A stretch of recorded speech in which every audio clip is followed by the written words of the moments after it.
lalu dia mengaku sebagai ahli telematika. Ahli telematika. Pengakuan dia sendiri. Begitu juga Rismond yang katanya kuliah di Jepang. Universitas Jepang itu sendiri yang membantah. Kami tidak pernah mengeluarkan ijazah seperti yang ditunjukkan oleh saudara Rismond, katanya. Harus itukah yang kita percaya? Institusi negara kita abaikan, lalu orang-orang yang berkowar ini, yang tidak jelas ini, apakah ini pesanan atau settingan atau apa, lalu itu yang kita percaya. Assalamualaikum warahmatullahi wabarakatuh. Apa kabarnya teman-teman? Balik lagi di channel Kajian Online. Dr. Tifa, salah satu pentolan gerombolan atau kelompok pembenci, akhirnya ditangkap oleh pihak kepolisian.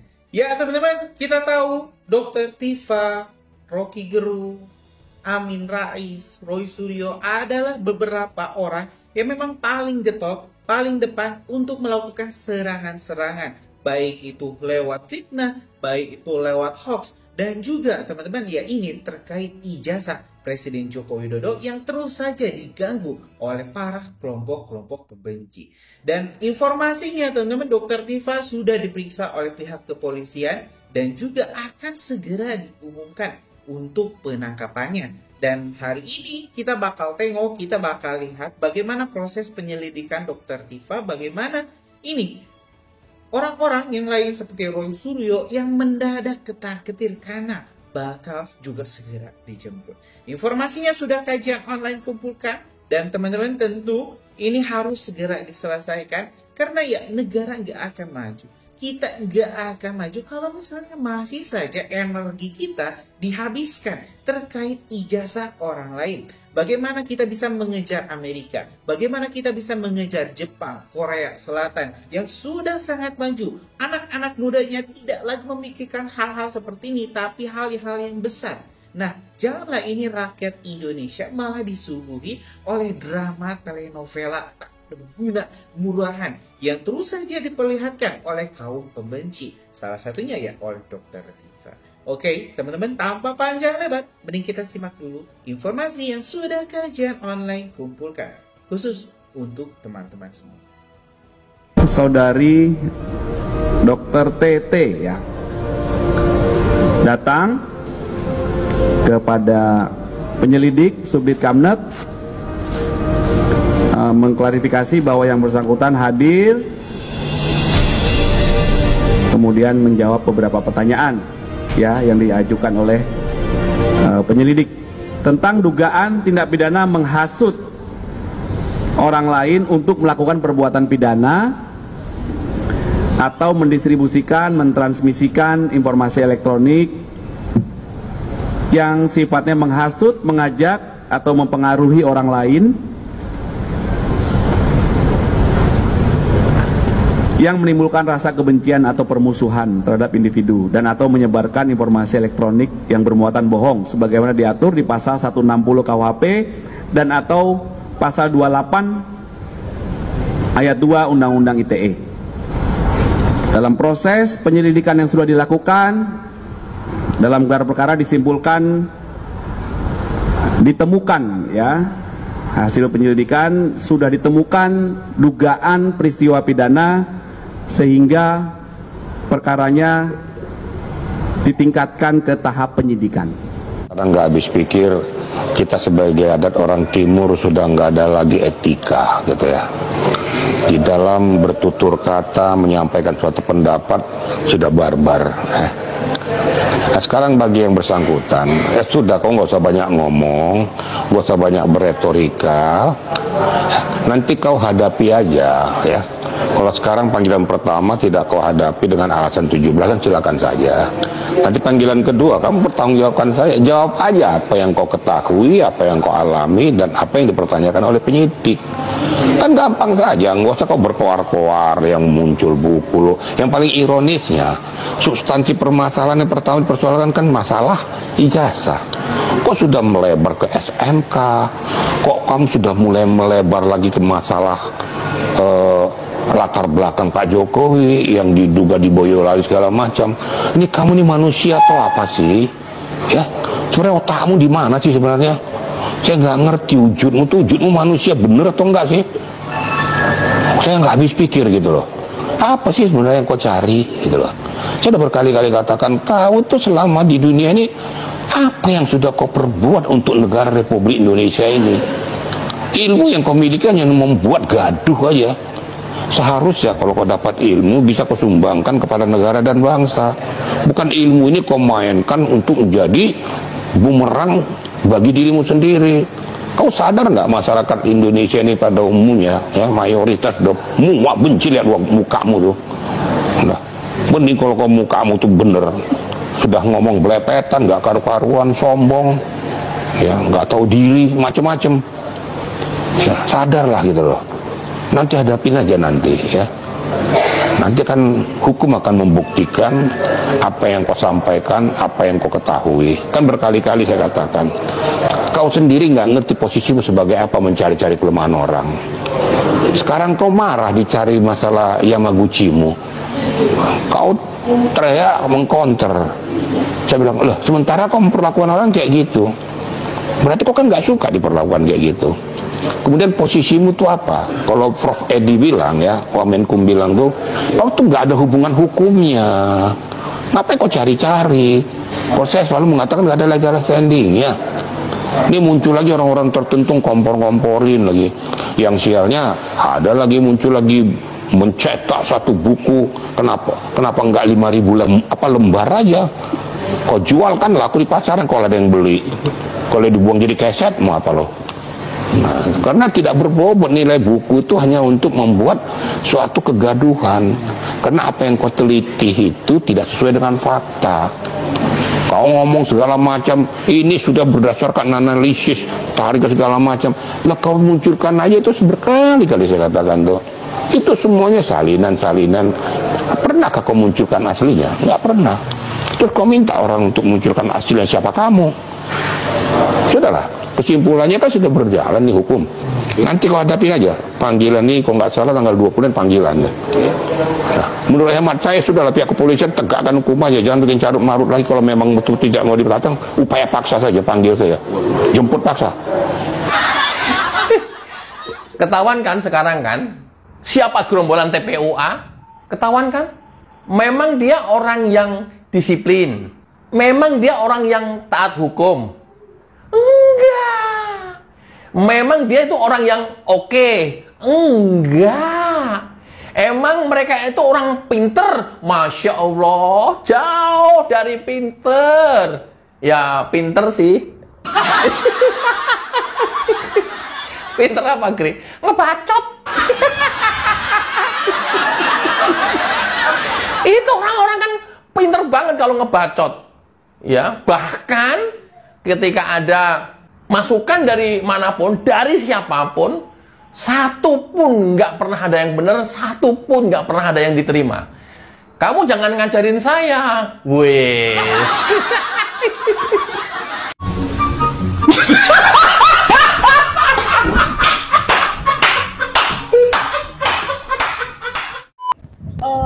Membuat aduan masyarakat itu ke baris krim. Nah, oleh karena itu kemudian mereka melakukan lapor yang sudah dipresentasikan di tanggal 23 Mei 2020. Nah, kita kan sebelumnya berharap bahwa ketika kita diperiksa ini, kita bisa mendapatkan atau melihat ijazah yang katanya sudah disita oleh PMJ. Tapi tadi dari pemeriksaan, saya mendapatkan informasi yang buat saya mengejutkan. Ternyata Polda Metro Jaya sudah melakukan laboratorium lapor kepada ijazah tersebut dengan nomor laporan yang ada di PMJ, gitu kan. Dan ketika kita tanya, loh, kenapa tidak declare? Kenapa tidak declare hasil lapornya apa?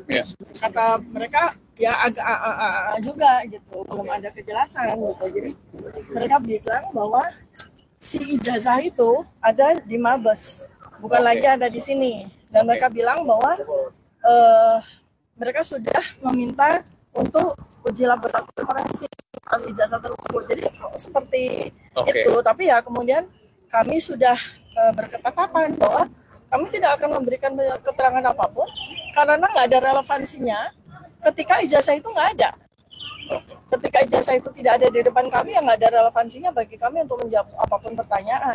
Kemudian yang pertama adalah peristiwa ya Lokus dan Tempus yang tanggal 22 Januari 2025 Jakarta Pusat, di mana kami tidak ada yang terlibat ya. Saya sendiri ya itu nggak terlibat di acara tersebut.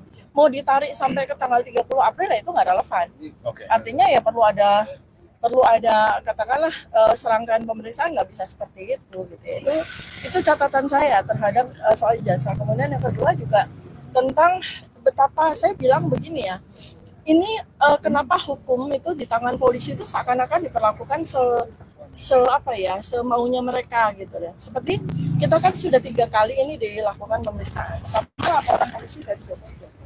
Kemudian laporan dari 5 pihak ya, yang sampai dengan hari ini kita tidak tahu juga legal standing-nya apa. Sampai kemudian mereka tiba-tiba mendrop sampai mendrop 2, tiba-tiba begitu. Kemudian tinggal 3. Kemudian habis itu dari laporannya terakhir itu ketika sudah turun naik dari penyelidikan ke penyidikan itu naik, itu tiba-tiba laporan polisi yang 2 itu 2 hal yang sangat berbeda itu digabung. Kemudian Lokus dan Tempusnya berubah lagi. Itu kan ini bagaimana ceritanya gitu loh. Jadi ya nanti mungkin bisa dilanjutkan dengan Pak Roy maupun Pak Alkatiri ya. Jadi ya alhamdulillah tadi kalau dari sisi jumlah pertanyaan itu ada 79 pertanyaan, tapi A, B, C, D, E, F, G, H. Jadi 1 A, B, C, D, E, ya 2 gitu. Jadi banyak sekali sebenarnya tadi pertanyaannya, tapi ya saya menjawab sesuai dengan apa yang mesti saya jawab gitu ya. Itu. Kemudian ada hal hari ini kami memutuskan untuk tidak menandatangani sumpah. Ya, karena nanti Pak Alkatiri bisa sampaikan. Jadi kita juga melihat keanehan dari sumpah tersebut gitu. Memang kalau dari sisi nanti Pak Alkatiri bisa jawab dari sisi kuhapnya ya. Itu sebetulnya sesuatu yang oke, baik. Tapi masalahnya item-item atau detail-detail dari apa namanya sumpah yang harus kami tanda tangani itu apa? Itu ini apa namanya banyak jebakannya gitu loh. Contoh ya misalnya bahwa dengan sumpah tersebut maka kita bisa kalau seandainya pemeriksaan itu tidak di Jakarta misalnya, itu kita bisa tidak dihadirkan. Nah itu kan jadi nanti saling menjebak ya gitu kan. Misalnya contoh misalnya dari 12 terlapor itu kan KTP-nya beda-beda. Seandainya ya nauzubillah min dzalik gitu ya. Seandainya kasus ini kemudian naik ke sidang gitu ya. Itu kan nanti sidang akan dijalankan di KTP masing-masing. Nah dengan sumpah itu maka misalnya ada satu tersangka yang katakanlah di Medan atau di mana, itu bisa saja kita nggak perlu datang karena kita sudah bersumpah karena di kalimat itu ada gitu ya. Nah ini karena ini sangat krusial dan sangat penting maka saya mohon agar Pak Alkatiri yang memberikan penjelasan dari sini. Lalu dia mengaku sebagai ahli telematika. Ahli telematika. Pengakuan dia sendiri. Begitu juga Rismon yang katanya kuliah di Jepang. Universitas Jepang itu sendiri yang membantah. Kami tidak pernah mengeluarkan ijazah seperti yang ditunjukkan oleh saudara Rismon katanya. Harus itukah yang kita percaya? Institusi negara kita abaikan, lalu orang-orang yang berkowar ini yang tidak jelas ini apakah ini pesanan atau settingan atau apa? Lalu itu yang kita percaya. Akal sehat kita di mana? Ini bangsa besar loh. Indonesia ini bangsa besar, kata Pak apa tadi itu 287 juta dan kita cukup diperhitungkan di dunia ini.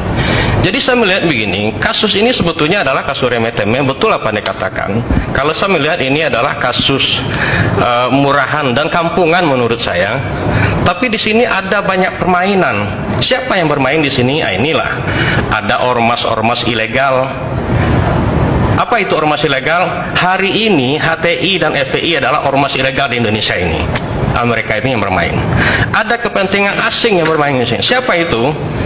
Kebijakan Jokowi yang membuat kebijakan hilirisasi yang paling terkena dampak adalah Uni Eropa. Yang paling tidak senang. Maka Uni Eropa membawa Indonesia ke WTO. 2022 Indonesia dinyatakan kalah. Jokowi tidak bergeming. Uang ini nikel punya saya katanya. Punya Indonesia katanya. Kami berhak mengatur nikel ini atas nama kepentingan negara kami. Kami berhak mengatur nikel ini atas nama keberlanjutan kebutuhan nikel di seluruh dunia. Itu yang disampaikan. Tidak bergeming. Begitu juga kebijakan Jokowi tentang ekspor, dilarang kebun-kebun sawit atau pengusaha sawit itu mengekspor dalam bentuk TBS, tandan buah segar. Alhasil apa? Hari ini TBS harganya sampai 4.000. Dulu ketika menjelang puasa dan lebaran itu sampai 400 rupiah. Kenapa? Karena itu memang mereka yang bermain.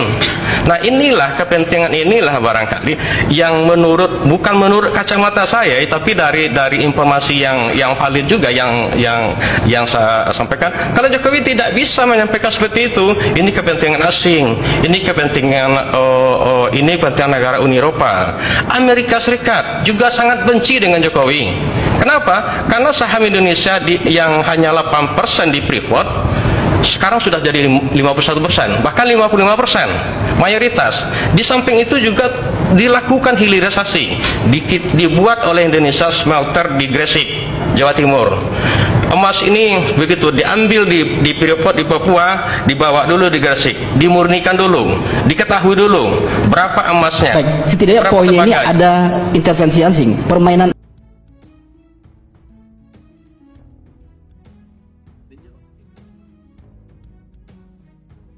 Ya teman-teman, barusan kita telah menyimak informasi-informasi yang sudah kajian online kumpulkan terkait penyelidikan atau ini penangkapan Dr. Tifa. Jadi ya, Dr. Tifa sudah diperiksa teman-teman oleh pihak kepolisian, tinggal tunggu waktu saja ini kepolisian menjemput paksa Dr. Tifa.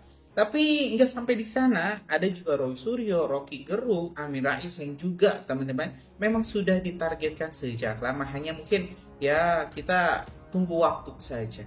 Dan kalau misalnya nanti ada informasi terbaru, pasti saya langsung upload, pasti kita langsung update perkembangan terbarunya. Ya mungkin itu teman-teman informasi kita hari ini. Terima kasih. Assalamualaikum warahmatullahi wabarakatuh.